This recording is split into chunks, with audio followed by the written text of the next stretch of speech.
السلام عليكم ورحمة الله وبركاته. أعوذ بالله من الشيطان الرجيم. بسم الله الرحمن الرحيم. الحمد لله رب العالمين، والصلاة والسلام على أشرف الأنبياء والمرسلين نبينا محمد وعلى آله وأصحابه ومن تبعهم بإحسان إلى يوم الدين، أما بعد. اللهم رب اشرح لي صدري ويسر لي أمري واحلل عقدة من لساني يفقهوا قولي. ربي زدني علما سبحانك لا علم لنا إلا ما علمتنا إنك أنت العليم الحكيم. அன்பார்ந்த எனதருமை இஸ்லாமிய உறவுகளே, அல்லாஹுடைய பேரருளால் பெறும் கிருபையினால் ஃபஜ்ருடைய தொழுகையை நிறைவு செய்துவிட்டு அல்லாஹுடைய மார்க்கத்தை கற்றுக்கொள்ளக்கூடிய ஒரு அருமையான சூழலை அல்லாஹ் சுப்ஹானஹு வ தஆலா மீண்டும் நமக்கு வழங்கியிருக்கிறான். இது அல்லாஹ் சுப்ஹானஹு வ தஆலா வழங்கக்கூடிய மிகப்பெரிய அருள்கொடை. இந்த அருள்கொடைக்காக முதலாவதாக நாம் அல்லாஹ்விடத்தில் நன்றி செலுத்திக் கொள்வோம். அல்ஹம்துலில்லாஹ். எல்லாமல் அல்லாஹ் சுப்ஹானஹு வ தஆலா இந்த அருளை மரணம் நமக்கு வழங்குவானாக. நாம் வாழ்க்கையில் செய்த எல்லா பாவங்களையும் அல்லாஹ் சுப்ஹானஹு வ தஆலா மன்னிப்பானாக, மறைப்பானாக. இந்த உம்மத்தில் நிலவக்கூடிய கஷ்டங்கள், துன்பங்கள், துயரங்கள், சோதனைகள் அனைத்தையும் நீக்கி கண்ணியமிழ்ந்த சமுதாயமாக இல்லாமல் அல்லாஹ் இந்த சமுதாயத்தை ஆக்கி அல்புரிவானாக. அன்பிக்கினிய எல்லாமல்ல அல்லாஹுவின் நல்லடியார்களே, சொர்க்கம் என்கிற ஒரு கல்வி வகுப்பில் தொடர்ச்சியாக பயணிக்கக்கூடிய தௌஃபீக்கை அல்லாஹ் நமக்கு வழங்கி இருக்கிறான். கிட்டத்தட்ட 4 வகுப்புகள் சொர்க்கத்தை பற்றி நாம் நிறைவு செய்திருக்கிறோம். ஒரு சொர்க்கவாதியினுடைய இறுதி முடிவிலிருந்து இந்த உலகத்தை விட்டு அவன் பிரியக்கூடிய அந்த சக்கராத்துடைய ஹாலத் ஒரு சொர்க்கவாதிக்கு எவ்வாறு அமையும், அவருடைய ரூஹ் எவ்வாறு கைப்பற்றப்படும், அவருடைய ரூஹ் எவ்வாறு வானலோகத்தில் பயணிக்கும், எவ்வாறு அவருடைய உறவுகள் எல்லாம் அவரை குளிப்பாட்டி அவருடைய ஜனாசாவை மையவாடிக்கு அழைத்து செல்லும் பொழுது சொர்க்கவாதி எவ்வாறு அதனுடைய சொர்க்கவாதியினுடைய சொல்கள் அமையும், அந்த சொர்க்கவாதி அடக்கம் செய்ததற்கு பிறகு அவருடைய மன்னரை வாழ்க்கை எவ்வாறு அமையும் என்பதை குறித்தெல்லாம் நாம் கடந்த வகுப்புகளில் பார்த்தோம். சென்ற வகுப்பில் அல் பஅஸ பஅதல் மௌத், மௌத்துக்கு பிறகு அல்லாஹ் சுப்ஹானஹு வ தஆலா எழுப்பக்கூடிய ஒரு நாளை வைத்திருக்கிறான். மஹ்ஷர் மைதானத்தில் அல்லாஹ் உலகத்தில் அவன் படைத்த மனிதர்கள், ஜின்கள் என எல்லா அவனுடைய படைப்புகளையும் அல்லாஹ் சுப்ஹானஹு வ தஆலா அந்த மஹ்ஷரிலே கொண்டு வருவான். அப்போ அந்த மஹ்ஷர் எப்படி இருக்கும் என்பதை குறித்து சென்ற வகுப்பில் பார்த்தோம். அல்லாஹ் சுப்ஹானஹு வ தஆலா முதல் சூர் ஊதப்பட்டவுடன் மனிதர்கள் எல்லாம் மரணமாவார்கள். அல்லாஹ் சுப்ஹானஹு வ தஆலா ஒட்டுமொத்தமாக உலகத்தை அழித்ததற்கு பிறகு அவன் கேட்பான், ஐனல் ஜப்பார், ஐன ஜப்பார், ஐனல் முத்தக்கப்பிர், பெருமை அடிக்கக்கூடியவர்கள் எங்கே, ஆணவம் கொள்ளக்கூடியவர்கள் எங்கே, லில்லாஹி வாஹிதில் கஹார், அடக்கி ஆளக்கூடிய ரப்புல் ஆலமீனாக இருக்கக்கூடிய அல்லாஹ்விடத்தில் தான் எல்லாம் இருக்கிறது என்பதாக அல்லாஹ் சுப்ஹானஹு வ தஆலா தன்னை பற்றி அல்லாஹ் சொல்லுவான். 2வது சூர் ஊதப்படும், மனிதர்கள் எல்லாம் எழுப்பப்படுவார்கள். அந்த பூமியை அல்லாஹ் வேறு பூமியாக மாற்றுவான். நாம் சென்ற வகுப்பில் பார்த்தோம் எப்படி அந்த பூமி மாற்றப்படும். மஹ்ஷர் எப்படிப்பட்ட பூமியாக இருக்கும்? வெண்மையாக, வெள்ளை பாலை போன்று, ரொட்டியை போன்று, எந்தவித கட்டிடங்களும் எந்தவித மரங்களும் எந்தவித செடி கொடிகளும் இல்லாமல் வெளிப்படையாக இருக்கும். வெளிப்படையாக இருக்கும். ஆதம் அலைஹிஸ்ஸலாம் அவர்களிலிருந்து உலகத்தினுடைய இறுதி நாள் பிறந்து மரணிக்கக்கூடிய குழந்தை வரை அல்லாஹ் சுப்ஹானஹு வ தஆலா அங்கே கொண்டு வருவான். இப்போ எவ்வளவு மக்கள் அந்த திறந்த வெளியில் நிற்க வேண்டும். 2வது மனிதர்கள் எப்படி எழுப்பப்படுவார்கள்? நிர்வாணமாக, செருப்பில்லாமல், ஹத்னா செய்யப்படாமல் பிறக்கும் பொழுது எப்படி பிறந்தார்களோ அதே நிலையில் அவர்கள் அந்த மஹ்ஷரிலே வருவார்கள். எழும்பியதற்கு பிறகு அவர்கள் நடந்து வரும் பொழுதே அல்லாஹ் சுப்ஹானஹு வ தஆலா சூரியனை வேறாக அல்லாஹ் படைத்து ஒரு மைல் தூரத்திற்கு சூரியனை அல்லாஹ் கொண்டு வந்து விடுவான். அந்த சூரியனிலிருந்து வெளிப்படக்கூடிய வேர்வையினூடாக அவர்களின் பாவத்திற்கு ஏற்ப வேர்வைகள் வடிந்தோடி கொண்டே இருக்கும். இப்படி இருக்கக்கூடிய சூழலில் நரகம் கொண்டு வரப்படும். நரகம் அங்கே இழுத்து வரப்படும். ரசூலுல்லாஹ் சொன்னார்கள் 70 கடிவாளங்கள் உண்டு. அந்த 70 கடிவாளத்திற்கும் 70,000 மலக்குகள், ஒவ்வொரு கடிவாளத்திற்கும் 70,000 மலக்குகள் இருக்கிறது என்பதாக ரசூலுல்லாஹி ஸல்லல்லாஹு அலைஹி வஸல்லம் அவர்கள் சொன்னார்கள். அப்ப அந்த நரகம் கொண்டு வரப்பட்டவுடன் மனிதன் பதறுவான். எங்கேயாவது ஒளிந்து கொள்ள முடியுமா என்றெல்லாம் மனிதன் நினைப்பான். 5வதாக அதனுடைய காலம், ஒரு நாளை இந்த உலகத்தோடு ஒப்பிடும் பொழுது 50,000 வருடங்கள். அப்போ நீண்ட நாள் நிற்க வேண்டும். நீண்ட நாள், ஏன்னா இதெல்லாம் நடக்கும், அல்லாஹுடைய வருகை இருக்கும். அங்கே பிரம்மாண்டமாக அல்லாஹுடைய வருகை இருக்கும். இன்ஷா அல்லாஹ் பின்னால் அதனுடைய வகுப்புகளில் பார்ப்போம். அல்லாஹுடைய வருகையே அந்த மஹ்ஷரில் பிரம்மாண்டமாக இருக்கும். மலக்குகள் இறங்கக்கூடிய அந்த நிகழ்வுகள் நடைபெறும். ரசூலுல்லாஹுடைய ஷஃபாஅத் நடைபெறும். விசாரணை ஆரம்பமாக கிட்டத்தட்ட நீண்ட நாட்கள் அங்கே நிற்க வேண்டும். அந்த நேரத்தில் சொர்க்கவாதிகள், நல்லவர்கள், அவர்களுடைய எழுப்புதல் எவ்வாறு இருக்கும்? சென்ற வகுப்பில் பார்த்தோம். அவர்கள் உஜூஹு யௌமைதி முஸ்ஃபிரா, சிலருடைய முகங்கள் அந்த நாளில் சந்தோஷம் கொண்டதாக இருக்கும். லாஹிகத்தும் முஸ்தபிஷரா, அவர்கள் சிரித்தவர்களாகவும் நற்செய்தி பெற்றவர்களாகவும் அந்த மஹ்ஷர் வருவார்கள். முகங்கள் எல்லாம் வெண்மையாக நூறோடு அந்த நாளில் அந்த மக்கள் வருவார்கள். இப்படிப்பட்ட ஒரு பயங்கர சூழ்நிலையில் சில மக்கள், கண்ணியவான்கள், சொர்க்கவாதிகள், நல்லடியார்கள், அந்த மஹ்ஷர் எழுப்பப்படும் பொழுது அல்லாஹ் சுப்ஹானஹு வ தஆலா பிரத்யோகமாக ஒரு 7 கூட்டத்தார்களுக்கு அவனுடைய அர்ஷின் நிழலை கொடுப்பான். அந்த 7 கூட்டத்தார் தான் அந்த மஹ்ஷர் மைதானத்திலே கண்ணியவான்கள். அந்த 7 கூட்டத்தார்களுக்கு அல்லாஹ் சுப்ஹானஹு வ தஆலா அவனுடைய அர்ஷ், எந்த நிழலுமே இருக்காது. அந்த சூரியன் அமைப்பு மனிதர்களை எல்லாம் அப்படியே அவர்களுடைய உடம்பிலிருந்து வேர்வைகளை வெளியாக்கி கொண்டிருக்கக்கூடிய சூழலில் ஏதாவது நிழல் கிடைக்காதா, நம்மை நாம் ராகத்தாக வைத்து கொள்ள வேண்டும் என்று நினைக்கும் பொழுது சில மக்கள் மகிழ்ச்சியோடு சந்தோஷமாக ராகத்தாக அல்லாஹுடைய விசாரணை ஆரம்பம் செய்வதை எதிர்பார்த்த வண்ணம் அந்த மஹ்ஷர், அந்த மைதானத்தில் அந்த அர்ஷோட நிழலில் கீழாக தங்களை அமைத்துக் கொள்வார்கள். சொர்க்கம் வழங்குவதற்கு முன்பதாகவே அல்லாஹ் சுப்ஹானஹு வ தஆலா அந்த அர்ஷின் நிழலில் சில மக்களை கண்ணியப்படுத்துவார். அதனால தான் அறிஞர்கள் சொல்வார்கள், அதிகமாக நாம் சொர்க்கத்திற்கு ஆர்வப்படுகிறோம், சொர்க்கத்திற்கு செல்ல வேண்டும். ஆனால் சொர்க்கத்திற்கு இவ்வளோ பெரிய ஒரு பாதை இருக்கிறது, ஒரு நீண்ட தூரம். அதனால தான் அபூ ஹுரைரா ரலியல்லாஹு தஆலா அன்ஹு தன்னுடைய மரண நேரத்தில் அழுவார்கள். அபூ ஹுரைராட்ட கேட்கப்படும், ஏன் அபூ ஹுரைரா, ஏன் அழுகிறீர்கள்? அவர் சொல்வார், நீண்ட பயணம், குறைவான தயாரிப்பு தான்.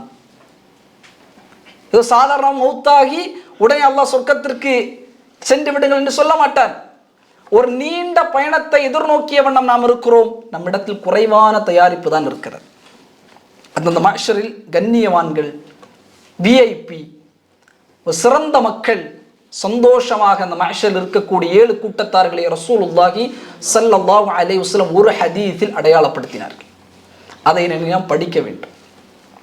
அது சுமந்திருக்கிற தன்மைகளை நம்முடைய வாழ்க்கையில் கொண்டு வருவதற்கு முயற்சி செய்ய வேண்டும்.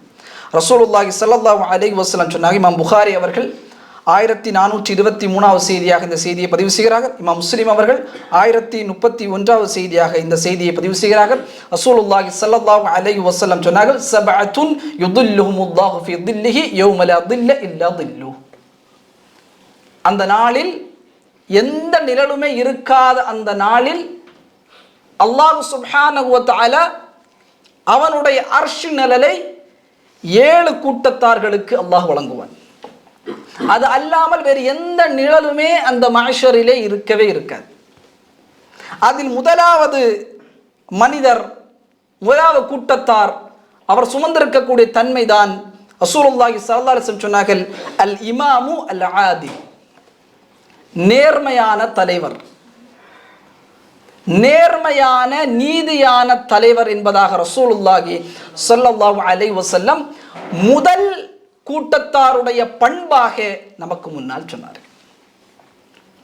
நீதமான தலைவர் என்றால், நேர்மையான தலைவர் என்றால் பிரைம் மினிஸ்டரா, பிரசிடண்டா, அவர்கள் மட்டுமல்ல, ஆட்சியாளர்கள் மட்டுமல்ல, ஒரு குடும்ப தலைவன் அல் இமாம்,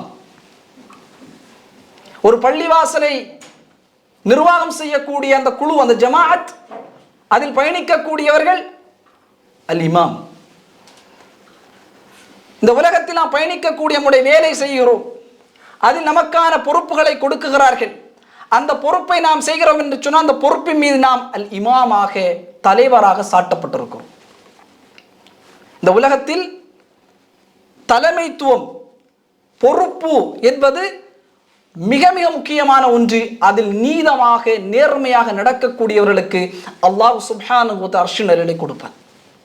ரசூலுல்லாஹி ஸல்லல்லாஹு அலைஹி வஸல்லம் இமாம் புகாரி அவர்கள் 2554வது செய்தியாக இந்த செய்தியை பதிவு செய்கிறார்கள். ரசூலுல்லாஹ் சொல்கிறார்கள், குல்லுக்கும் ராஇன் ஃபமஸ்ஊலுன் அன் ரஅயத்திஹி, ஒவ்வொருவரும் பொறுப்புதாரிகள், நீங்கள் ஒவ்வொருவரும் பொறுப்புதாரிகள். உங்களுடைய பொறுப்பை குறித்து நாளை அல்லாஹ் சுப்ஹானஹு வ தஆலா விசாரணை செய்வார். இந்த பொறுப்பில் 5 விடயத்தை அறிஞர்கள் மிக முக்கியமாக சொல்வார்கள். மிக கவனமாக நமக்குடைய வாழ்க்கையில் எந்த பொறுப்புகள் வந்தாலும் கவனமாகவே நாம் இதனை கண்டுகொள்ள வேண்டும். அது எந்த பொறுப்பாக இருக்கட்டும், அந்த பொறுப்புக்கு இமாமாக நம்மை ஆக்குறார்கள் என்று சொன்னால் அதனுடைய ஹக்கை முழுமைப்படுத்துவதற்கு நாம் முயற்சி செய்ய வேண்டும். ஒரு பொறுப்பு வருகிறது என்றால் முதல் தன்மை என்பது அவருடைய உள்ளத்தில் இஹ்லாஸ் இருக்க வேண்டும். ஒரு அழைப்பு பணியில் நமக்கு பொறுப்பு கொடுப்பார்கள், அல்ல நம்முடைய ஜமாஅத்தில் நமக்கு பொறுப்பு கொடுப்பார்கள், அல்ல நம்முடைய வேலை பார்க்கக்கூடிய இடத்தில் நமக்கு பொறுப்புகளை கொடுப்பார்கள், நம்முடைய குடும்பத்தில் நமக்கு பொறுப்புகளை கொடுப்பார்கள். இத்தகைய நம்முடைய வாழ்க்கையில் பயணிக்கக்கூடியதிலே குழுவாக முடிவு செய்து நமக்கான பொறுப்புகளை நமக்கு கொடுத்தால் முதல் விடயம் இது அவருக்காக, இவருக்காக, இவர் பார்க்க வேண்டும், அவர் பார்க்க வேண்டும், இவருடைய அங்கீகாரம் வேண்டும், அவருடைய அங்கீகாரம் அல்ல, இஹ்லாஸாக அல்லாஹ்வுடைய அங்கீகாரத்திற்காக மட்டும் செய்ய வேண்டும். ஒரு பொறுப்பினுடைய ஒரு தலைமைத்துவத்தை பேணக்கூடியவர் பேண வேண்டிய மிக முக்கியமான ஒன்று. இரண்டாவதாக, பொறுப்புகள் என்பது அமானிதம். அந்த அமானிதத்தை ஒரு பொழுதும் நாம் மோசடி செய்யக்கூடாது. மூன்றாவதாக, அந்த பொறுப்புகளில் பயணிக்கும் பொழுது ஆலோசனைகளை அனுபவம் பெற்றவர்களிடத்திலிருந்து நாம் பெற்றுக்கொள்ள வேண்டும். நமக்கு பொறுப்பு இருக்கிறது, ஒரு பொறுப்புக்கு இமாமாக நம்மை ஆக்கியிருக்கிறார் என்று சொன்னால், தலைவராக ஆக்கியிருக்கிறார் என்று சொன்னால், மஷூரா செய்வதை மிக முக்கியமாக நமக்கு வழக்கமாக ஆக்கியிருக்க வேண்டும். நான்காவதாக, நமக்கு ஒரு பொறுப்பு கொடுத்தால் நம்மோடு பயணிக்கக்கூடியவர்கள் முன்னேறக்கூடிய வகையிலே நம்முடைய செயல்பாடுகளை அமைக்க வேண்டும். சுயநலத்திற்காக பொறுப்புகளை ஒரு பொழுதும் நாம் பயணிக்கக்கூடாது. சுயநலத்திற்காக பொறுப்புகள் பயன்படுத்தப்பட்டால் அல்லாஹ் பாதுகாக்க வேண்டும். நம்மோடு பயணிக்கக்கூடிய மக்களை பகடக்காயாக பயன்படுத்தி நம்முடைய பொறுப்பை தக்க வைப்பதும், நம்முடைய பொறுப்பை நாம் மெருகூட்டிக் கொள்வதும், நம்முடைய குடும்பத்தை உயர்த்துவதும் அந்த பொறுப்புக்கு செய்யக்கூடிய மிகப்பெரிய அநீதம். ஐந்தாவதாக, அல்லாஹ் சுப்ஹானஹு வ தஆலா இந்த பொறுப்புகளை குறித்து கேள்வி கேட்பான் என்கிற மனோநிலைமையிலே நம்மை நாம் வைத்துக் கொள்ள வேண்டும். அல்லாஹ் கேள்வி கேட்பான். அல்லாஹ் நிச்சயமாக கேள்வி. ரசூலுல்லாஹ் சொன்னார்கள், உங்களில் ஒவ்வொருவரும் பொறுப்புதாரிகள். உங்களுடைய பொறுப்பை குறித்து அல்லாஹ்விடத்தில் நீங்கள் விசாரிக்கப்படுவீர்கள். அதில் முதலாவது யார், எந்த பொறுப்பு, யார் விசாரிக்கப்படுவார்? தொடர்ச்சியாக ரசூலுல்லாஹி ஸல்லல்லாஹு அலைஹி வஸல்லம் சொன்னார்கள், அல் அமீரு அல்லதி அலன் நாஸி ராஇன் ஃபஹுவ மஸ்ஊலு அன்ஹும். ரசூலுல்லாஹி ஸல்லல்லாஹு அலைஹி வஸல்லம் சொன்னார்கள், மக்கள் மீது சாட்டப்பட்ட அதிகாரம் கொண்ட தலைவர் அந்த சமூகத்தினுடைய பொறுப்புதாரி. அவர் அந்த பொறுப்பை குறித்து அல்லாஹ்விடத்திலே விசாரிக்கப்படுவார். ரொம்ப முக்கியம். ஒரு ஜமாஅத் அல்லது ஒரு அழைப்பு மையம் அல்லது நாம் பயணிக்கக்கூடிய எதுவாக இருந்தாலும் நம்மை ஒரு தலைவராக ஒரு அமீராக நம்மை நியமித்தால் நாம் அல்லாஹ்வை பயந்து அதற்கான ஹக்குகளை முழுமைப்படுத்துவதற்கு முயற்சி செய்ய வேண்டும். அல்லாஹ் சுப்ஹானஹு வ தஆலா தலைமைத்துவ பண்பாக அல் குர்ஆனில் ஒரு அழகிய நிகழ்வை அல்லாஹ் சுட்டிக்காட்டுகிறார். நபி சுலைமான் அலைஹிஸ்ஸலாத்து வஸ்ஸலாம் அவர்களினுடைய காலத்தில் சுலைமான் அலைஹிஸ்ஸலாம் அவர்களுக்கும் ஒரு எறும்புக்கும் மத்தியில் நடைபெற்ற ஒரு நிகழ்வை அல்லாஹ் தலைமைத்துவத்தை எடுக்கக்கூடியவர்களுக்கு மிக முக்கியமான ஒரு படிப்பினையாக அல்லாஹ் ஆக்குகிறார். சூரா நம்லினுடைய 18வது வசனம்.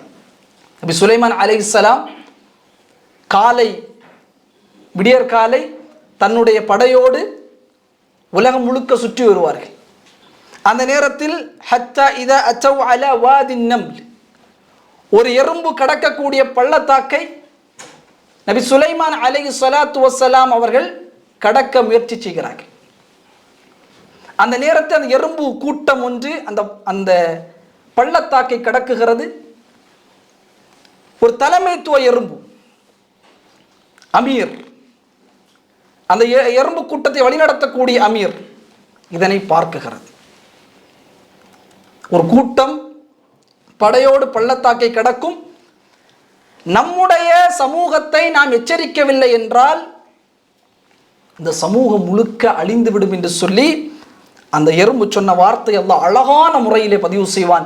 காலத் நம்லத்துன், அந்த எறும்பு சொன்னது, யா அய்யுஹன் நம்லு துகுலு மசாகினக்கும், ஓ எறும்பு கூட்டமே, உங்களுடைய வீடுகளிலே உங்களுடைய பொந்துகளிலே நீங்கள் நுழைந்து கொள்ளுங்கள். லா யஹ்திமன்னகும் சுலைமான் வ ஜுனூதுஹு, சுலைமானும் அவர்களுடைய படைகளும் இதோ இந்த பள்ளத்தாக்கை கடக்க இருக்கிறார்கள். வஹும் லா யஷ்உரூன், அவர்கள் உணராமல் உங்களை மிதித்து விடுவார்கள். அல்லாஹ் சொல்றார், அல்லாஹ்வின் வார்த்தை. அந்த எறும்பு பேசிய வார்த்தை, அந்த எறும்பு தலைமைத்துவத்தை ஏற்ற எறும்பு தன்னை பாதுகாக்கவில்லை. நான் மட்டும் எப்படியாவது இதிலிருந்து பாதுகாக்கப்பட வேண்டும் அல்ல, அந்த தலைமை பொறுப்பை ஏற்ற அந்த எறும்பு சொன்ன வார்த்தை தான், யா அய்யுஹன் நம்ல், ஓ எறும்பு கூட்டமே, உதுகுலு மசாக்கினக்கும், உங்களுடைய பொந்துகளிலே உங்களுடைய வீடுகளிலே நீங்கள் நுழைந்து கொள்ளுங்கள். லா யஹ்திமன்னக்கும் சுலைமான் வ ஜுனூதுஹு, சுலைமானும் அவருடைய படைகளும் இதோ இந்த பள்ளத்தாக்கை கடக்க இருக்கிறார்கள். வஹும் லா யஷ்உரூன், உணராமல் அவர்கள் உங்களை மிதித்து விடுவார்கள். அப்போ ஒரு அமீர், அவருக்கு கொடுக்கப்பட்ட பொறுப்பில் மிக முக்கியமான ஒன்று, தன்னோடு பயணிக்கக்கூடிய சமூகத்தை எச்சரிக்கையாக வைத்திருக்க வேண்டும், பாதுகாப்பாக வைத்திருக்க வேண்டும். அவர்களை வட இருக்கிற பல்வேறு இன்னல்களை விட்டு அவர்களை பாதுகாப்பது ஒரு அமீருடைய மிக முக்கியமான பண்பாக இருக்கிறது. ரசூலுல்லாஹி ஸல்லல்லாஹு அலைஹி வஸல்லம் அவர்களும் அமீர், தலைவர். ரசூலுல்லாஹி ஸல்லல்லாஹு அலைஹி வஸல்லமுடைய தலைமை பண்பு என்பது உண்மையிலேயே அதை நாம் படிக்கும் பொழுது மேசிலித்து விடும். அந்த அளவுக்கு ரசூல் ஸல்லல்லாஹு அலைஹி வஸல்லம் தலைமைத்துவத்தில் கோலாச்சக்கூடியதாக இருந்தார்கள். ரசூலுல்லாஹி ஸல்லல்லாஹு அலைஹி வஸல்லம் அவர்களோடு பயணிக்கக்கூடிய நபி தோழர்கள், ரசூலுல்லாஹோடு இருக்கக்கூடியவர்கள். ரசூலுல்லாஹி ஸல்லல்லாஹு அலைஹி வஸல்லம் அவர்களை பயன்படுத்தி விட்டு தூக்கி எறியவில்லை. தாம் கொடுத்திருக்கக்கூடிய பொறுப்பு, இவர்களை வழிநடத்தக்கூடிய பொறுப்பு. எனவே ரசூலுல்லாஹி ஸல்லல்லாஹு அலைஹி வஸல்லம் தன்னுடைய பொறுப்புணர்ந்து பல்வேறு நிலைகளிலே சஹாபாக்கள், ஏழ்மையாக இருக்கக்கூடியவர்கள், வாய் திறந்து கேட்க மாட்டார்கள். எதுவும் காசு பணமோ அல்ல தங்களுடைய வாழ்வாதாரமோ எதுவும் வாய் திறந்து கேட்க முடியாமல் அல்லாஹ்வின் தூதரோடு இருக்கும் பொழுது சரியான முறை அல்லாஹ்வின் தூதர் தன் கீழ் பயணிக்கக்கூடிய அந்த நபித்தோழர்களுடைய அந்த கவலைகளை எல்லாம் ரசூலுல்லாஹி ஸல்லல்லாஹு அலைஹி வஸல்லம் மிக அழகாக அவர்கள் அதனை கண்டறிவார்கள். இமாம் புகாரி ரஹிமஹுல்லா அவர்கள் 2967வது செய்தியாக இந்த செய்தியை பதிவு செய்கிறார்கள். இமாம் முஸ்லிம் அவர்கள் 715வது செய்தியாக இந்த செய்தியை பதிவு செய்கிறார்கள். ரசூலுல்லாஹி ஸல்லல்லாஹு அலைஹி வஸல்லம் ஒரு முறை ஒரு போர்க்களத்துக்கு செல்கிறார்கள். அந்த போர்க்களத்தில் ரசூலுல்லாஹுடைய ஒட்டகத்தை ரசூலுல்லாஹ் ஓட்டிவிட்டு சஹாபாக்களோடு செல்லும் பொழுது ஜாபிர் இப்னு அப்துல்லா ரலியல்லாஹு தஆலா ஜாபிர் ரலியல்லாஹு தஆலா ஒரு இளம் வாலிபர். உஹதுடைய போர்க்களத்தில் இவருடைய தந்தை ஷஹீதானார்.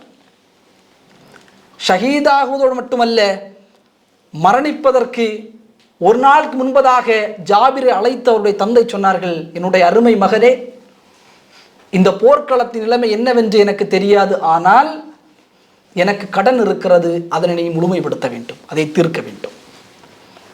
உன்னோடு பிறந்த 9 சகோதரிகள் உன்னோடு உண்டு, அவர்களை நீ கரையேற்ற வேண்டும், திருமணம் முடித்து கொடுக்க வேண்டும். தந்தை சொல்கிறார். சின்ன பிள்ளை, சின்ன சிறுவன் ஜாபிர் அப்துல்லா ரதி. அந்த டைமில் அந்த போர்க்களத்திலேயே அவர் இறைப்பாதையிலே ஜாபிருடைய தந்தை மரணிக்கிறார்கள். அப்போ ஜாபிர் ரதி தன்னுடைய ஒட்டகத்தோடு ரசூலுல்லாஹுடைய பின்னாலே செல்கிறார்கள். கூட்டம் முன்னால் போகிற ஜாபிர் ரலியல்லாஹு தஆலா தாமதமாக வந்து கொண்டே இருக்கிறார். ரசூலுல்லாஹி ஸல்லல்லாஹு அலைஹி வஸல்லம் பார்த்தார்கள், ஜாபிர் எங்கே? ஜாபிர் ரலியல்லாஹு தஆலா வருகிறார், ஒட்டகத்தை ஓட்டிக்கொண்டே வருகிறார்கள். ரசூலுல்லாஹ் கேட்டார், மாஷா எனக்கு, உனக்கு என்ன ஆன ஜாபிர், ஏன் இவ்வளவு தாமதமாக வருகிறாய்? ரசூலுல்லாஹ் சொன்னாங்க, யா ரசூலல்லாஹ், என்னுடைய ஒட்டகம் இருக்கிறதே பலகீனமான நோஞ்சான ஒட்டகம், உங்களுடைய ஒட்டகத்தை போன்று, உங்களுடைய நபித்தோழர்களுடைய ஒட்டகத்தை போன்று வீரியம் கொண்ட ஒட்டகம் அல்ல, நான் பயணிக்கக்கூடிய ஒட்டகம் நோஞ்சான ஒட்டகம் என்று சொன்ன உடனே ரசூலுல்லாஹி ஸல்லல்லாஹு அலைஹி வஸல்லம் தன்னுடைய கையில் ஒரு குச்சியை எடுத்தார்கள். அதை எடுத்து அந்த ஒட்டகத்தை குத்தினார்கள். ஒட்டகம் அப்படியே கொஞ்சம் பலமாக மாறியது. சில ரிவாயத்தில் ரசூலுல்லாஹ் தன்னுடைய கரத்தால் அந்த ஒட்டகத்தினுடைய வயிற்றை அடிப்பார்கள். அந்த ஒட்டகம் அப்படியே ராகத்தாகிறது. ரசூலுல்லாஹோடையே அந்த ஒட்டகம் பயணிக்கிறது. ரசூலுல்லாஹ் கேட்கிறார்கள், இப்போ ஒட்டகம் எப்படி இருக்கு? அல்லாஹ்வின் தூதரே, ஒட்டகம் இப்பொழுது பரக்கத்தாக போகிறது. முஸ்லிமின் இந்த ரிவாயத்து வரும், பரக்கத்தாக, உங்களுடைய கரம் பட்டவுடன் பரக்கத்தாக ஒட்டகம் போகிறது. ரசூலுல்லாஹி ஸல்லல்லாஹு அலைஹி வஸல்லம் ஒரு தலைமை கேட்கிறார்கள் ஜாபிரை பார்த்து, ஜாபிரே, நீ திருமணம் முடித்து விட்டாயா? நீ திருமணம் முடித்து விட்டாயா? ஜாபிர் தான் சொன்னார்கள், நாம் யா ரசூலல்லாஹ், நான் திருமணம் முடித்திருக்கிறேன். ரசூலுல்லாஹ் கேட்டார்கள், கன்னி பெண்ணை திருமணம் முடித்திருக்கிறாயா அல்லது விதவையான பெண்ணை திருமணம் முடித்திருக்கிறாயா? யா ரசூலல்லாஹ், நான் விதவையான பெண்ணை திருமணம் முடித்திருக்கிறேன். ரசூலுல்லாஹி ஸல்லல்லாஹு அலைஹி வஸல்லம் சொன்னார்கள், ஏன் விதவையான பெண்? நீ ஒரு வாலிபர், அழகாக இருக்கிறாய். கன்னி பெண்ணை நீ திருமணம் முடித்தால் இருவரும் விளையாடுவதற்கு அது அழகாக இருக்கும் அல்லவா?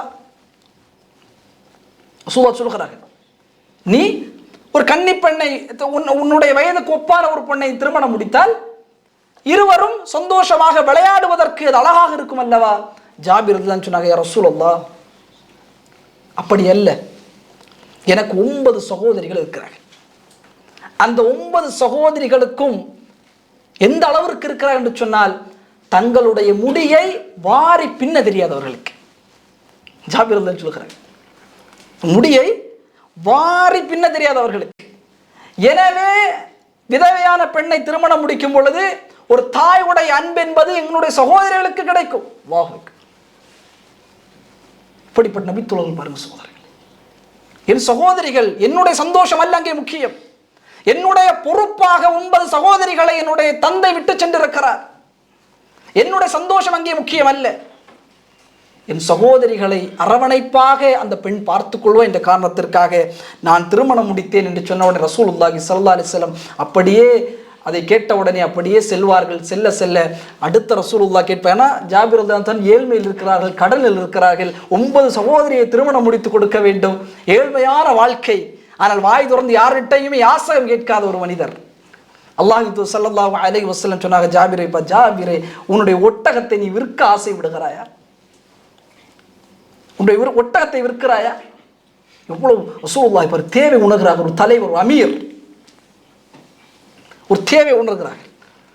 ஜாபிர் ரசூலுல்லாஹ் வெட்கப்படுகிறார். எனது ஒட்டகம் நோஞ்சாராக வந்து அல்லாஹ்வின் தூதரால் கொஞ்சம் பலமாக ஆகிவிட்டது, வெட்கப்படுகிறார். அல்லாஹ்வின் தூதர் ஸல்லல்லாஹு அலைஹி வஸல்லம் சொன்னார்கள், எனக்கு நீ அதை விற்றுவிடு, உனக்கு நான் ஊக்கியா, ஒரு ஊக்கியா உனக்கு தருகிறேன். அன்றைய அரபுகள் ஒரு ஊக்கியான்னு சொன்னால் 40 தங்க திரகம், 40 தங்க திரகம். சில ரிவாயத்துகளில் ரசூலுல்லாஹ் விலை பேசுவார்கள். எவ்வளவு? 200 திரகத்திற்கு விலை பேசுவார்கள். மஹமதில் ஒரு 200 திரகம் ஒரு ஊக்கியா. புகாரி ரஹிமஹுல்லாஹ் பதிவு செய்கிறார்கள். 40 திரகத்திற்கு ரசூலுல்லாஹ் முடித்துவிட்டு சொன்னார்கள், நீ இப்பொழுது தர தேவையில்லை, நீ மதீனாவுக்கு வா, அங்கே போனதற்கு பிறகு நான் அதனை பெற்றுக்கொள்கிறேன். ரசூலுல்லாஹி ஸல்லல்லாஹு அலைஹி வஸல்லம் முன்னாடியே ஒட்டகத்தில் போய்விட்டார்கள். மஸ்ஜிதிலே இருந்தார்கள். 2 ரக்அத் தொழுதார்கள். மஸ்ஜிதுக்கு வெளியே அமர்ந்தார்கள். ஜாபிர் ரலியல்லாஹு தஆலா அந்த ஒட்டகத்தை ஓட்டி அப்படியே வருகிறார்கள். வந்து அந்த ஒட்டகத்தை கிட்டினார். ரசூல் ஸல்லல்லாஹு அலைஹி வஸல்லம், ஜாபிரே 2 ரக்அத்துகள் தொழுங்கள் பள்ளிவாசலில். ரசூலுல்லாஹுடைய வழக்கம், போருக்கு சென்றாலும் எங்கு சென்று மதீனாவுக்குள்ளே வந்த 2 ரக்அத்துகள் தொழுது பள்ளிவாசலுக்கு வெளியே மக்களை சந்தித்து விட்டு தான் ரசூலுல்லாஹ் வீட்டுக்கு செல்வார்கள். இப்போ ஜாபிர் ரலியல்லாஹு தொழுது விட்டு வெளியே வரும் பொழுது ரசூலுல்லாஹ் பிலாலை அழைத்தார்கள். பிலாலே, ஒரு ஊக்கியாவை நீங்கள் அவருக்கு அந்த ஒட்டகத்திற்கு பகரமாக கொடுங்கள், அதற்கு அதிகமாகவே கொடுங்கள். ரசூலுல்லாஹ் பிலால்கிட்ட சொல்கிறார், ஒரு ஊக்கியாக இருந்தாலும் அதற்கு அதிகமாகவே நீங்கள் கொடுங்கள். நிறுக்கப்படுகிறது, அப்படியே அவருடைய கரத்திலே கொடுக்கப்படுகிறது. ஒட்டகத்தை ஜாபிர் ரலியல்லாஹு கெட்டுகிறார்கள். அந்த திரகத்தை எல்லாம் வாங்கிவிட்டு, தங்க காசை வாங்கிவிட்டு ஜாபிர் ரலியல்லாஹு போகும் பொழுது ரசூலுல்லாஹி ஸல்லல்லாஹு அலைஹி வஸல்லம் பிலாலை சொன்னார்கள், பிலாலே, ஜாபிரை அழையுங்கள், ஜாபிரை அழையுங்கள். ஜாபிர் ரலியல்லாஹு அன்ஹு வந்தார்கள். ரசூலுல்லாஹ் சொன்னார்கள், ஹுத் ஜமலக் வலக தமனுஹு. ரசூலுல்லாஹ் சொன்னார்கள், ஜாபிரே, இதோ இந்த ஒட்டகத்தையும் கொண்டு போ, அந்த தங்க காசையும் கொண்டு வா. ஜாபிர், இந்த ஒட்டகத்தையும் நீ கொண்டு போ, தங்க காசையும் கொண்டு, இது உனக்கானது என்பதாக ரசூலுல்லாஹி ஸல்லல்லாஹு அலைஹி வஸல்லம் சொல்லிட்டார்.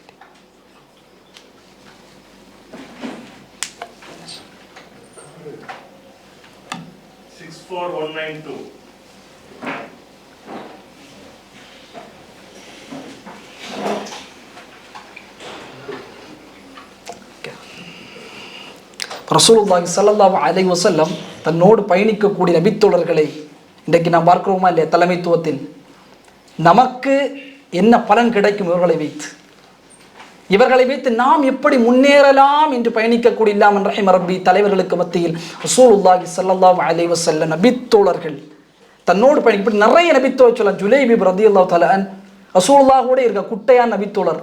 ரசூலுல்லாஹ் கேட்பார்கள், ஜுலைபை திருமணம் முடிக்க ஆசைப்படுகிறீர்களா?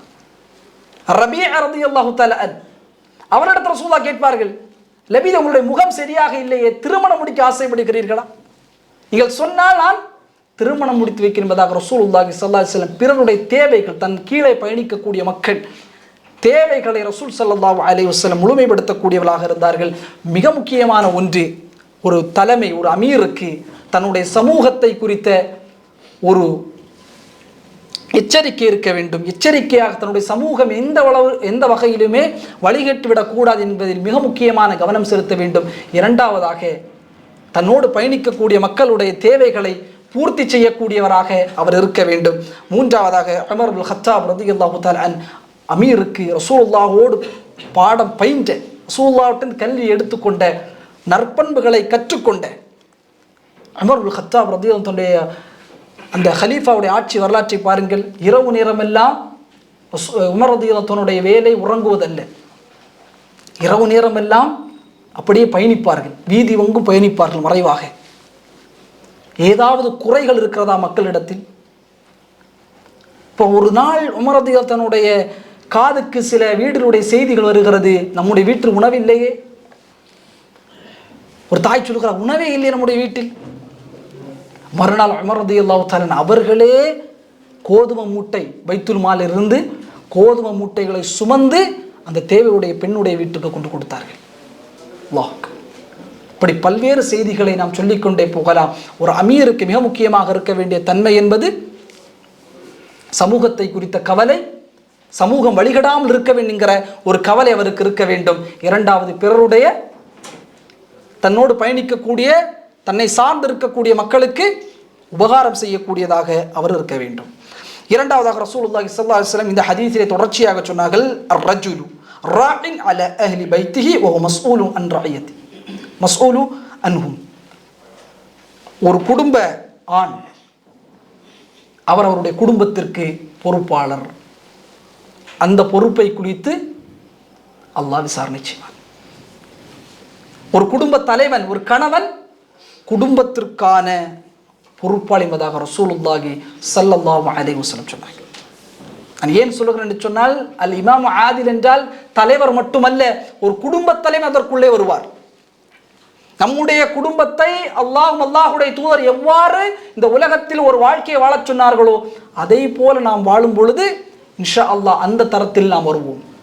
ரசூலுல்லாஹி ஸல்லல்லாஹு அலைஹி வஸல்லம் ஒரு கடுமையான எச்சரிக்கையை சொன்னார்கள். குடும்ப தலைவன் கேவலமாக மாறினால், ஒரு குடும்ப தலைவன் தன்னுடைய குடும்பத்தில் அசிங்கங்களும் ஆபாசங்களும் அதனை பரவுவதை அவன் பார்க்காமல் இருந்தார் என்று சொன்னால், ரசூலுல்லாஹி ஸல்லல்லாஹு அலைஹி வஸல்லம் சொன்னாங்க. இமாம் நஸை அவர்கள் 2562வது செய்தியாக இந்த செய்தியை பதிவு செய்கிறார். இமாம் அல்பானி ரஹிமஹுல்லா இந்த செய்தியை ஹசனுடைய தரத்திலே கொண்டு வருகிறார். ரசூலுல்லாஹி ஸல்லல்லாஹு அலைஹி வஸல்லம் சொன்னாங்க, தலாத்தத்துன், மூன்று கூட்டம், லா யன்துருல்லாஹு அஸ்ஸ வஜல்ல இலைஹிம் யௌமல் கியாமா, மூன்று கூட்டத்தார்களை அல்லாஹ் நாளை மறுமையில் பார்க்க மாட்டான்.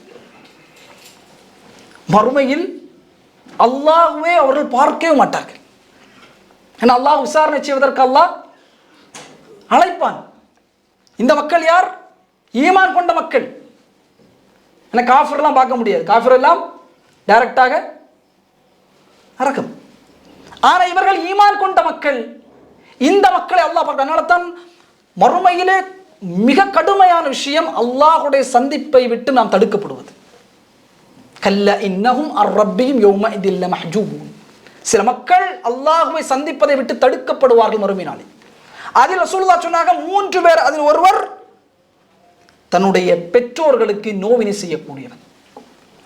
இந்த உலகத்தில் வாழும் பொழுது பெற்றோர்களுக்கு நோவினை செய்தவன், அவர்களை கஷ்டப்படுத்தியவன், அவர்களுடைய மன பதுவாக்களை அவன் வாங்கியவன், நிச்சயமாக அல்லாஹ்விடத்தில் நாளை மறுமையில் அல்லாஹ்வை பார்க்க முடியாது, சந்திக்க முடியாது. இந்த உலகத்தில் பெற்றோர்களை கஷ்டப்படுத்தியவன், வார்த்தைகளாலும் செயல்களாலும் பெற்றோர்களை கஷ்டப்படுத்தியவன் அல்லாஹ்வை பார்க்க முடியாது. இரண்டாவது, ஒரு பெண், அவளுடைய தோற்றம் ஆணுக்கு ஒப்பாக இருக்கும்.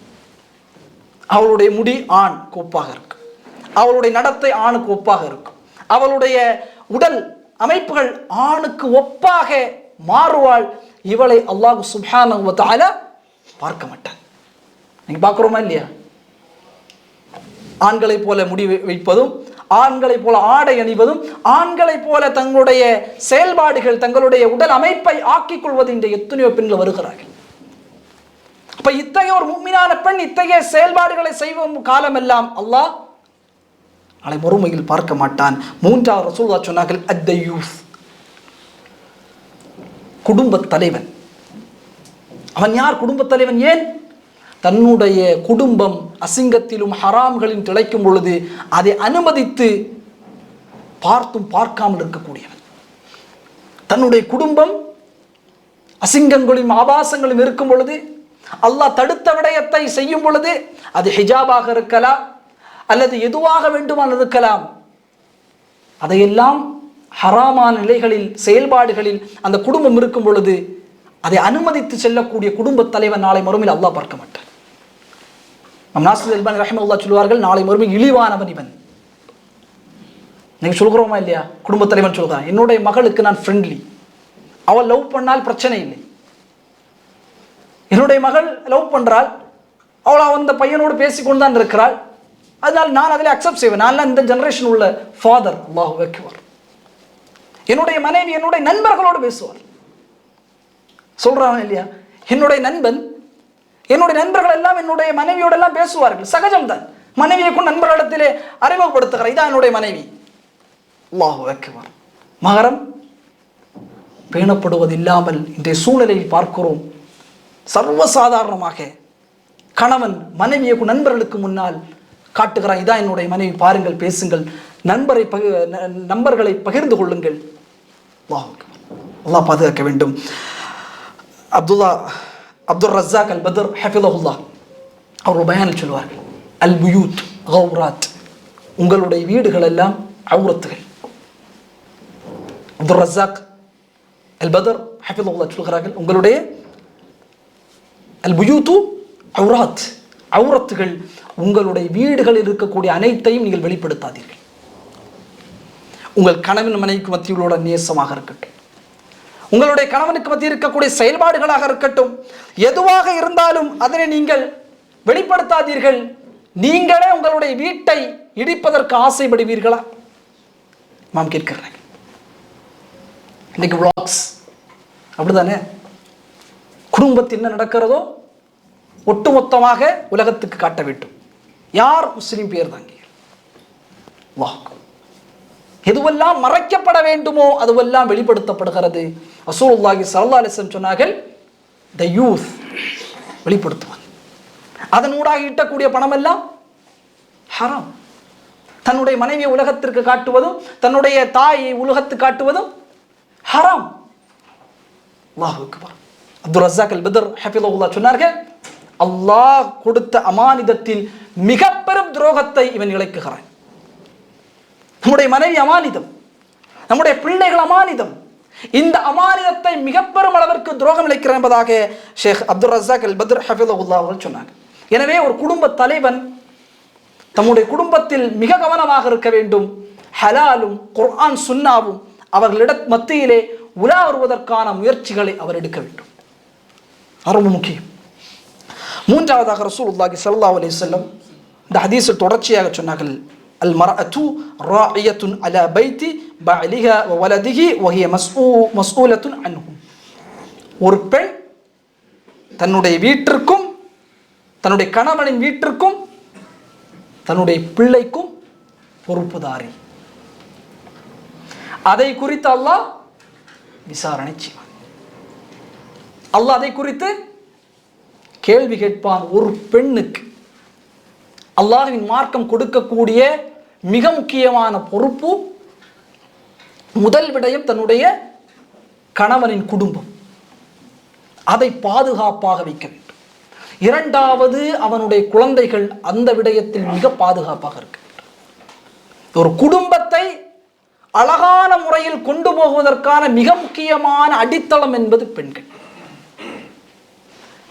இஸ்லாம் மிக பெரும் அளவிற்கு இந்த பொறுப்பை பெண்களுக்கு கொடுக்கிறது. குடும்ப உறவுகளை சேர்த்து வாழ்வதில், தன் கணவனின் குடும்ப உறவுகள் அவனோடு சேர்த்து வாழ்வதில் மிக கவனமாக இருக்க வேண்டும் ஒரு பெண். ஒரு பெண்மணி மாறாக, இஸ்லாத்திற்கு மாறாக மாறிவிட்டால் என்று சொன்னால் மிக பெரும் அநீதம் அந்த குடும்பத்தில் ஏற்படும். அதனால தான் இந்த நாட்டினுடைய அரசர் ஹம்தான், ஷேக் ஹம்தான் என்ன சொன்னார்? ஹவுஸ் ஒய்ஃப் இல்லை, ஜெனரேஷன் ஷேப்பர். அவர் ஹவுஸ் ஒய்ஃப் அல்ல, பெண்கள். இந்த ஜெனரேஷன் சந்ததிகளை உருவாக்கக்கூடியவர்கள், மிக பெரும் பொறுப்பு பெண்களுக்கு இருக்கிறது. இன்றைக்கு கணவனின் குடும்பம், ஒரு பெண் அந்த குடும்பத்திற்கு பொறுப்பாளியாக ஆக்கும் பொழுது, கணவனின் இரத்த உறவுகளாக இருக்கட்டும், கணவனின் தாய் தந்தைகளாக இருக்கட்டும், அவனோடு சேர்ந்து அவனை வாழ வைப்பது ஒரு பெண்ணுக்கான, அந்த மனைவிக்கான பொறுப்பு. எத்தனையோ சகோதரர்கள் மனைவிக்கு தெரியாமல் உம்மா வாப்பாக்கு காசு கொடுக்க செல்கிறார். இன்றைக்கு என்னிடத்தில் இங்கே பல பேர் என்னட்ட கேட்டார்கள், இப்படி எல்லாம் இருக்கிறது ஷேக், என் மனைவிக்கு தெரிஞ்சால் இது தவறா என்று கேட்கிறான், ஃபத்வா கேட்கிறான். என் மனைவிக்கு தெரியாது, என்னோட உம்மா வாப்பாக்கு. அப்ப எந்த அளவிற்கு குறை சொல்லவில்லை. ஈமானிய பெண்கள், இறை ஒழுக்கம் உள்ள பெண்கள் அப்படி இருக்க மாட்டார்கள். ஆனால் இப்படியும் சில மக்கள் இருக்கிறார்கள். தாய் தந்தை, தன்னுடைய கணவனின் தாய் தந்தை அவரோடு இணைத்து அதை என்கரேஜ் பண்ணணும். நீங்கள் கொடுங்கள். ஃபர்து ஐன், அதுக்கு ஷேഖோட பயான்ல பேசியிருப்பாங்க. மாஷா அல்லாஹ், அது ஒரு ஃபர்து ஐன் ஒரு ஆணுக்கு. அதனாலதான் ஜக்காத் தாய் தந்தைக்கு கொடுக்க கூடாது. காரணம், தாய் தந்தை பராமரிப்பது என்பது ஒரு ஆண் மகனுக்கு ஃபர்து ஐன், கட்டாய கடமை. ஆனா மனைவிக்கு தெரியாமல் எப்படி இருக்குன்னு பாருங்க, மனைவிக்கு தெரியாமல் காசு அனுப்புங்க. அப்போ பொறுப்பு சகோதரர்களே, அந்த பொறுப்பை உணர வேண்டும். அதே போல் இரத்த உறவுகள், கணவர் அண்ணன்ட்ட பேச மாட்டார், தம்பிகிட்ட பேச மாட்டார், நம்ம சொல்லணும். அந்த உறவுகளை இணைக்க, இதுக்கெல்லாம் என்ன உண்டு? இதுக்கெல்லாம் என்ன உண்டு? அல்லாஹ்விடத்தில் கூலி உண்டு. அந்த பெண்ணினுடைய தரஜா உயரும். அந்த பெண்ணுடைய அந்தஸ்து அல்லாஹ்விடத்தில் உயரும். வெறுமனை தொழுகை இபாதத்து மட்டுமல்ல, தன் குடும்பத்தையும் தன்னுடைய கணவனுடைய குடும்பத்தையும் அவருடைய குழந்தைகளையும் சீரான முறையில் பாதுகாக்கக்கூடிய மிக முக்கியமான பொறுப்பு என்பது ஒரு பெண்ணுக்கு அல்லாஹ் சுப்ஹானஹு வ தஆலா கொடுத்திருக்க. குறிப்பாக தன் கணவனுடைய தாய் தந்தையை நீங்கள் பாருங்கள், என்கரேஜ் பண்ணணும். காரணம், அவர்களை கொண்டு தான் அல்லாஹ் ரஹ்மத்தை ஏற்படுத்துவார். ரசூலுல்லாஹி ஸல்லல்லாஹு அலைஹி வஸல்லம் ஜிப்ரீல் அலைஹிஸ்ஸலாம் வருகிறார். வந்து உவைஸ் இப்னு ஆமிர் என்கிற ஒரு மனிதரை பற்றி அல்லாஹ்வின் தூதர் ஜிப்ரீல் சொல்கிறார். உவைஸ் இப்னு ஆமிர் யார் இவர்? ரசூலுல்லாஹி ஸல்லல்லாஹு அலைஹி வஸல்லம் வாழ்ந்த காலத்திலேயே யமனில் இருக்கிறார். ரசூலுல்லாஹ் வாழ்ந்த சஹாபி இல்லை. ரசூலுல்லாஹ் வாழ்ந்த காலத்திலே யமனில் இருக்கிறார். ரசூலுல்லாஹுடைய அந்த அழைப்பு பணியினுடைய வீரியம் பல்வேறு நாடுகளில் இந்த இஸ்லாம் பயணிக்குகிறது. அல்லாஹ்வின் தூதருடைய இந்த மார்க்க செய்திகள், உபதேசங்கள், குர்ஆன்கள், அல்லாஹ்வின் தூதருடைய ஒழுக்கங்களை எல்லாம் கேட்டு இஸ்லாத்தை ஏற்குகிறார். இவருக்கு அல்லாஹ் ஒரு தொழுநோயும் கொடுத்திருந்தார். அந்த தொழுநோயும் தீர்ந்த வகையில் அதனுடைய அடையாளங்கள் உடம்பிலே இருக்கக்கூடிய வண்ணம் தான் இவர் இருப்பார். இவருக்கு ஒரு ஆசை, ரசூலுல்லாஹ்வை பார்க்க வேண்டும். எவ்வளவு பெரிய விஷயம்! ரசூலுல்லாஹ்வை பார்க்கணும், அல்லாஹ்வின் தூதர் அவரை பார்க்க வேண்டும் என்கிற ஆசை, எப்படியாவது பார்க்க வேண்டும் யமனில் இருந்து சென்று. ஆனால் அவருக்கு தடையாக ஒரே ஒரு விடயம் தான் இருக்கிறது, அவருடைய தாயார். முதுமையை தழுவி அவருடைய தாயார் இருக்கிறார்கள். இவருக்கு தாயை விட்டு செல்ல மனமில்லை. விட்டுட்டு போனால் யாரும் தாயை பார்க்க முடியாது, யாரும் தாய்க்கு உணவு கொடுக்க முடியாது. தாய் எழும்பி கழிவு வெளிப்படுத்தக்கூடிய வகையில் அவருடைய தாய் இல்லை. அப்போ உவைஸ் நினைக்குகிறார், சரி ஓகே, தாய் மரணித்ததற்கு பிறகு ரசூலுல்லாஹ்வை சந்திப்பார். ரசூலுல்லாஹ் நம்ம என்ன தேர்ந்தெடுப்போம்? ரசூலுல்லாஹ் எப்படியாவது பார்க்கணும், அப்படிதான் நம்மளுடைய தேர்ந்தெடுப்பு இருக்குமா இல்லையா? அவர் என்னுடைய தாய் மரணிக்கட்டும் செல்லாம். ஆனால் ரசூலுல்லாஹி ஸல்லல்லாஹு அலைஹி வஸல்லம் அவருடைய தாய் மரணிப்பதற்கு முன்பதாகவே அல்லாஹ்வின் தூதர் மரணித்து விட்டார். மரணித்ததற்கு பிறகு ரசூலுல்லாஹ் மரணிச்சிட்டாங்க. ரசூலுல்லாஹ் வாழும் பொழுது ஜிப்ரீல் இதை சொன்னார் அல்லவா? ரசூலுல்லாஹி ஸல்லல்லாஹு அலைஹி வஸல்லம் உமரை அழைக்கிறார்கள். உமர் இப்னுல் கத்தாப் ரலியல்லாஹு தஆலா அழைக்கிறார். இமாம் சஹீஹுல் முஸ்லிமில் 2542வது செய்தியாக இந்த செய்தி பதிவு செய்கிறார். ரசூலுல்லாஹ் அழைத்து சொல்கிறார்கள், உமரே, நிச்சயமாக நீ யமனை கைப்பற்றுவாய்.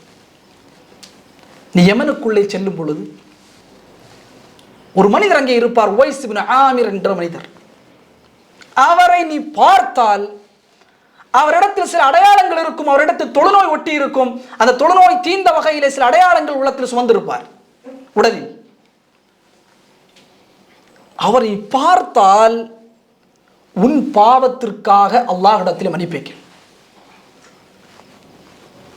உவைஸ் ஆடுகளை மேய்க்கக்கூடிய, தொழுநோய் வந்து உடலில் அடையாளத்தை சுமக்கக்கூடிய ஒரு மனிதரை உமர் இப்னுல் கத்தாப் வாழும் பொழுதே சொர்க்கத்தில் வீடு இருக்கிறது என்று சொல்லப்பட்ட உமரை பார்த்து ரசூலுல்லாஹ் சொன்னாங்க, உமரே, உன் பாவத்திற்காக உவைஸை நீ சந்தித்தால் பாவ மன்னிப்பு தேடு.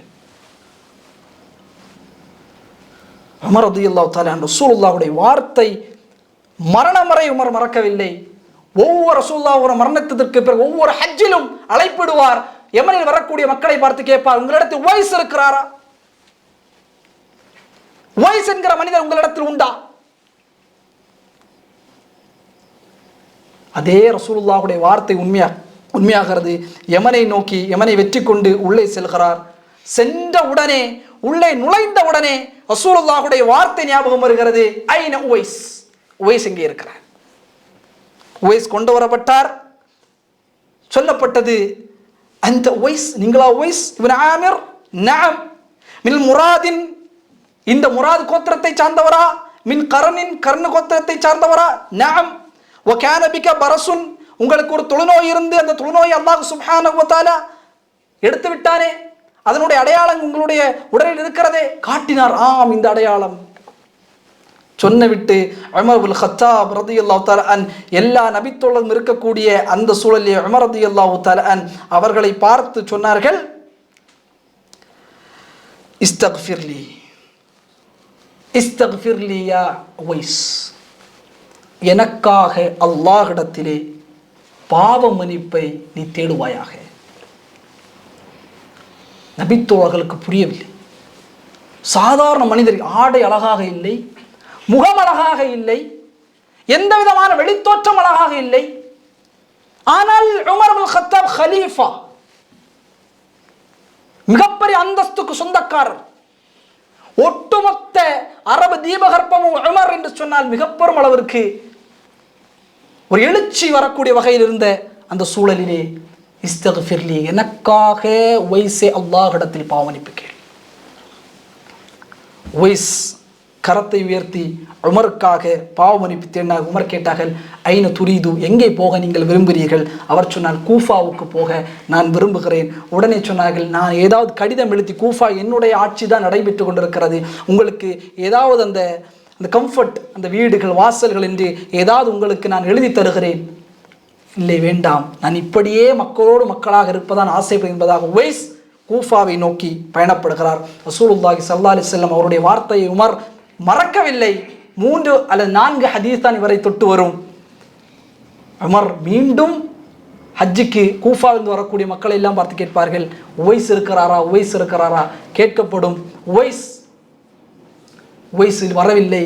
ஆனால் உவைஸ் கூஃபாவில் இருக்கிறார் என்று சொல்லப்பட்ட உடனே சொல்லுவார்கள், அல்லாஹ்வின் தூதர் சொன்னார்கள், உவைஸ் சத்தியம் செய்தால் அல்லாஹ் ஏற்றுக்கொள்வான், உவைஸ் பாவமன்னிப்பு தேடினால் அல்லாஹ் அந்த பாவத்தை மன்னிப்பான் என்று சொன்ன உடனே ஹஜ்ஜிக்கு வந்த மக்கள் அப்படியே அதை கேட்ட உடனே கூஃபாவுக்கு ஹஜ்ஜை முடித்து செல்கிறார்கள்.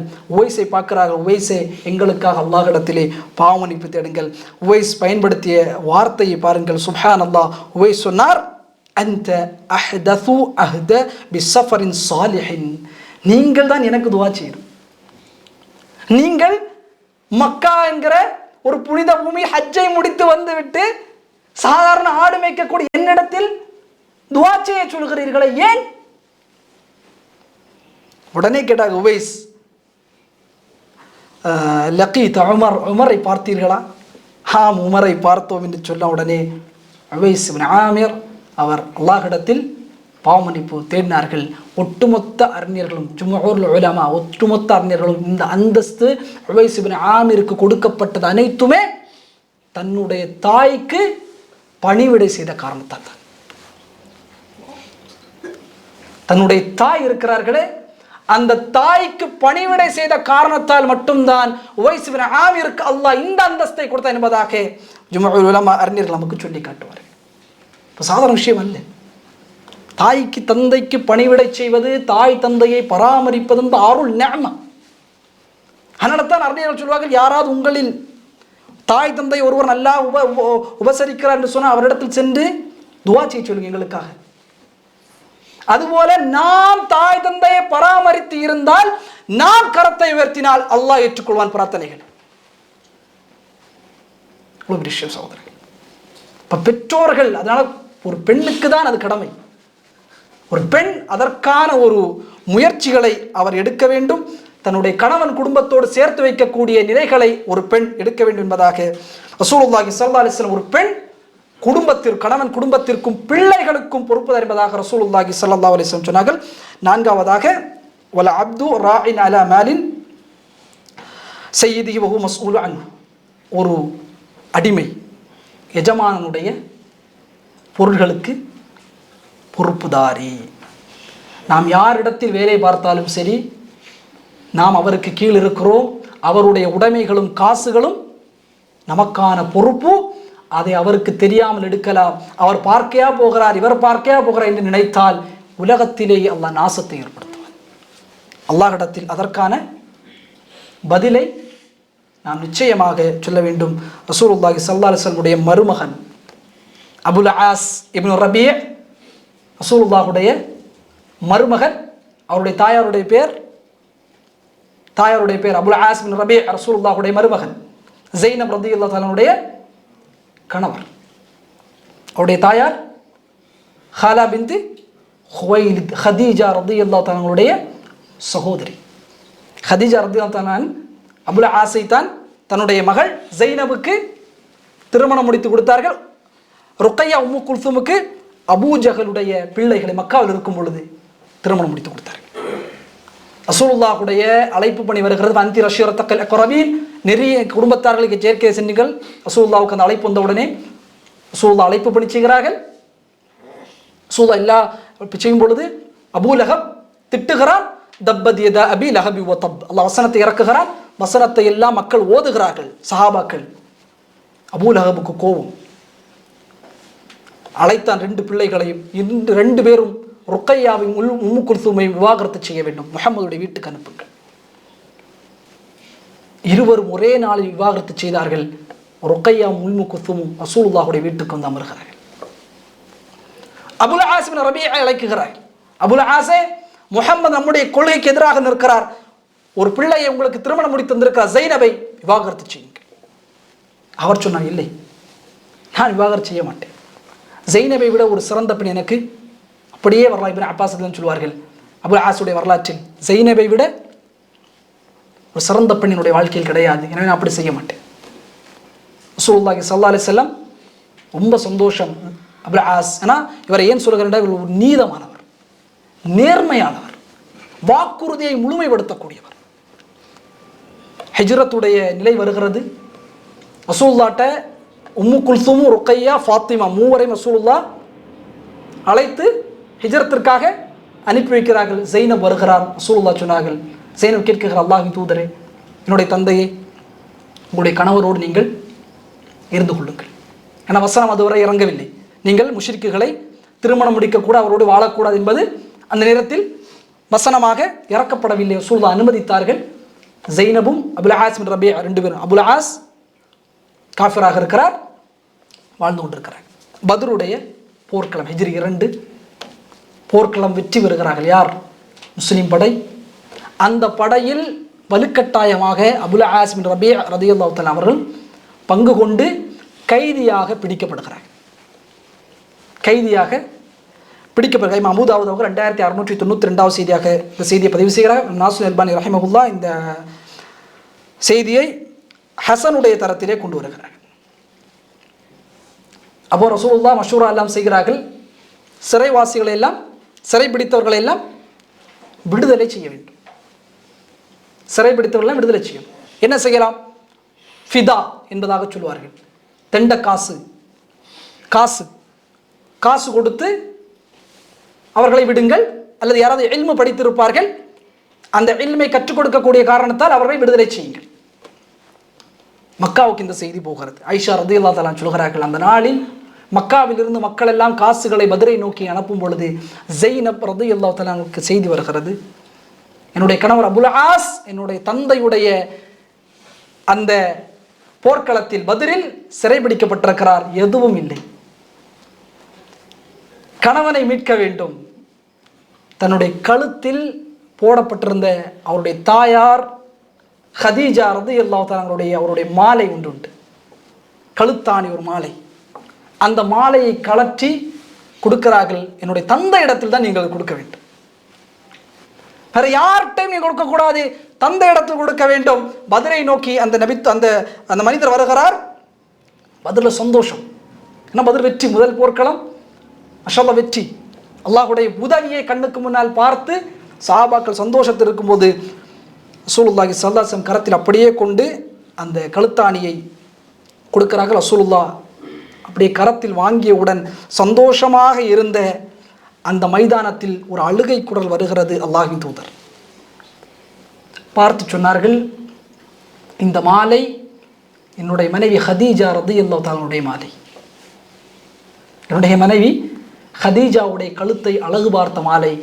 திருமணம் முடிந்து முதலிரவுக்கு செல்லும் பொழுது ஜைனப் ரலியல்லாஹு தஆலா அவருடைய கழுத்தில் என்னுடைய மனைவி போட்ட மாலை என்பதாக ரசூலுல்லாஹ் கரத்தில் வைத்து, உடனே ரசூலுல்லாஹ் செய்த வேலை, ஒரு அமீர் தன்னுடைய நபித்தோழர்களை அழைத்து சொன்னார், நபித்தோழர்களே, இந்த மாலையையும் அபுல் ஆஸையும் விடுதலை செய்ய வேண்டும், என்ன செய்வது என்று கேட்டவுடன், நாமியா ரசூலுல்லாஹ், நீங்கள் விடுதலை செய்யுங்க, உங்களுடைய விருப்பம் என்பதாக சொன்ன உடனே அபுல் ஆஸை அழைத்தார்கள். அழைத்து அந்த மாலையை கொடுத்து சொன்னார்கள், என்னுடைய மனைவி, என்னுடைய மகளோடு நீங்கள் வாழ்வது இனிமேல் உகந்தது அல்ல, எனவே என்னுடைய மகளை நீங்கள் மீண்டும் மதீனாவுக்கு அனுப்பிவிட வேண்டும். அல்லாஹ் வசனத்தை இறக்கிவிட்டான். அபுல் ஆஸ் அதை கேட்டான். கேட்டுவிட்டு நேரடியாக ரசூலுல்லாஹ் ஒரு நபித்தோழரையும் கூட அனுப்புகிறார். மக்காவுக்கு போகிறாங்க, அந்த மாலையை கொடுக்குறாங்க. அபுல் ஆஸ் எந்த இதுவும் சொல்லவில்லை, உங்களுடைய தந்தை இப்படி சொன்னார், அனுப்பி விடுகிறார்.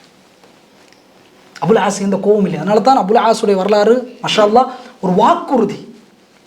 கோபங்கள், ஒரு போர்க்களத்தை சந்தித்திருக்கிறோம். முஹம்மதை, உன்னுடைய மகள் தானே ஜெய்னப், நான் என்ன செய்கிறேன் என்று பாருண்டெல்லாம் இல்லை. அல்லாஹ்வின் தூதரிடத்தில் வாக்கு கொடுத்தார்கள். காஃபிராக இருந்த நிலையிலும் கூட அந்த வாக்கை முழுமைப்படுத்தி மீண்டும் ஜெய்னபை மதீனாவுக்கு அழைத்தார்கள். இது அல்ல செய்தி. அபுல் ஆஸ் ஒரு வியாபார குழு பயணத்திற்காக இமாம் பைஹகி ரஹிமஹுல்லாஹ் இந்த செய்தியை பதிவு செய்கிறார்கள். 18,891 செய்தியாக ஷாமை நோக்கி, மக்காவில் உள்ள செல்வந்தர்களுடைய எல்லா பொருட்களையும் வாங்கி ஷாமை நோக்கி வியாபாரத்துக்கு அபுல் ஆஸ் செல்கிறார். ஹிஜ்ரி 5 அல்லது 6 செல்லும் பொழுது, அந்த நேரத்திலே மதீனாவை கடக்கும் பொழுது முஸ்லிம்கள் அபுல் ஆஸுடைய செல்வத்தையும் அபுல் ஆஸையும் சிறைபிடிக்க முற்படுகிறார்.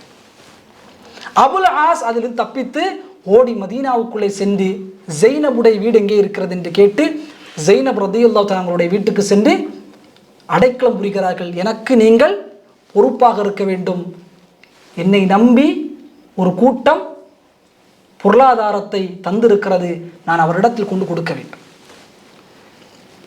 ஜெய்னப் ரலியல்லாஹு ஃபஜ்ருடைய தொழுகை முடிந்த ரசூலுல்லாஹ் திரும்பி உட்காருகிறார்கள். பள்ளிவாசலுக்கு வெளியே ஜெய்னப் ரலியல்லாஹு தன் சத்தமிடுகிறார்கள், அல்லாஹ்வின் தூதரே, அபுல் ஆஸை நான் பொறுப்பேற்கிறேன், யாரும் அபுல் ஆஸை தீண்டக்கூடாது, அவருடைய பொருளையும் அவரோடு நீங்கள் அனுப்ப வேண்டும். ரசூலுல்லாஹ் நபித்தோரிடத்தில் மஷூரா செய்கிறார்கள். நபித்தோர், யா ரசூலுல்லாஹ் நீங்கள் செய்யுங்கள். ரசூலுல்லாஹ் அனுமதி கொடுக்கிறார்கள். கொஞ்சம் நாள் திரும்பி செல்வதற்கு தாமதமாக அபூபக்கர் சந்திக்கிறார். அபுல் ஆஸே, அல்லாஹ்வின் தூதர் எவ்வளவு கண்ணியமாக உங்களை சொல்லியிருக்கார் தெரியுமா, நீங்கள் இஸ்லாத்தை ஏற்கலாம் அல்லவா? உமர் சந்திப்பார், அபுல் ஆஸ் இஸ்லாத்தை ஏற்கலாம் அல்லவா? இஸ்லாத்தை ஏற்கவே மாட்டார், இஸ்லாத்தை ஏற்கவே மாட்டார். பயணம் முடிந்து செல்வார்கள் எங்கே? மக்காவை நோக்கி. மக்காவை நோக்கி சென்று அங்கே இருக்கக்கூடிய எல்லா செல்வந்தரையும் அழைத்து எல்லா பொருளாதாரம் கணக்குகளையும் ஒப்படைப்பார்கள். ஒப்படைத்து சொல்வார்கள், யா மஅஷர குரைஷ், ஓ குரைஷி கூட்டமே, ஹல் பகா லி அஹதி மின்கும் இந்தி மாலும், உங்களிடத்தில் கொடுக்கப்பட்ட பொருளாதாரம் எல்லாம் சரியாக இருக்கிறதா, ஏதாவது பாக்கி இருக்கிறதா, ஏதாவது தர வேண்டுமா, ஏதாவது அதில் குறைபாடு இருக்கிறதா?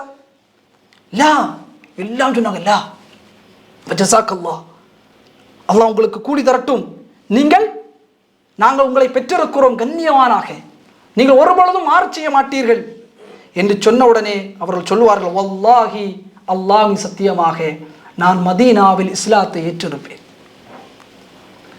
நான் மதீனாவில் இஸ்லாத்தை ஏற்றி இந்த பொருளாதாரத்தை உங்களிடத்தில் கொண்டு தந்தால் நீ மோசடி செய்து விட்டாய், நீ அநீதம் புரிந்து விட்டாய், நீ இந்த பொருளாதாரத்தை எல்லாம் விளையாடி விட்டாய் என்று சொல்லுவீர்கள். ஆனால் அதன் காரணமாக நான் இஸ்லாத்தை ஏற்கவில்லை. ஃபஇன்னி அஷ்ஹது அல்லா இலாஹ இல்லல்லாஹ் வ அன்ன முஹம்மதன் அப்துஹு வ ரசூலு என்று அந்த குறைஷி மக்களுக்கு மத்தியில் இஸ்லாத்தை ஏற்றான்.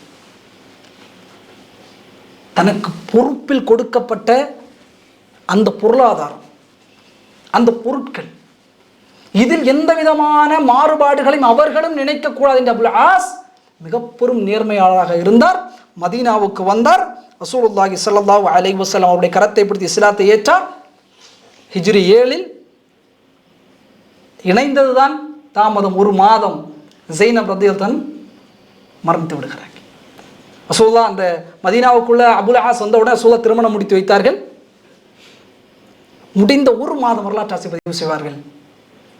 முடித்தவுடனே ஜெய்னப் மரணித்து விடுவார். அல்லாஹ் அக்பர். என அன்பிக்கினே எல்லாம் அல்ல அல்லாஹுவின் நல்லடியார்களே, பொறுப்புகள், நான் தான் சொல்கிறேன், எந்த பொறுப்பாக இருக்கட்டும் அதில் மிக முக்கியமாக இந்த பொறுப்பு அது இஹ்லாஸான முறையில் கையாள வேண்டும். இரண்டாவது, அது அமானிதம் என்பதை புரிந்து கொள்ள வேண்டும்.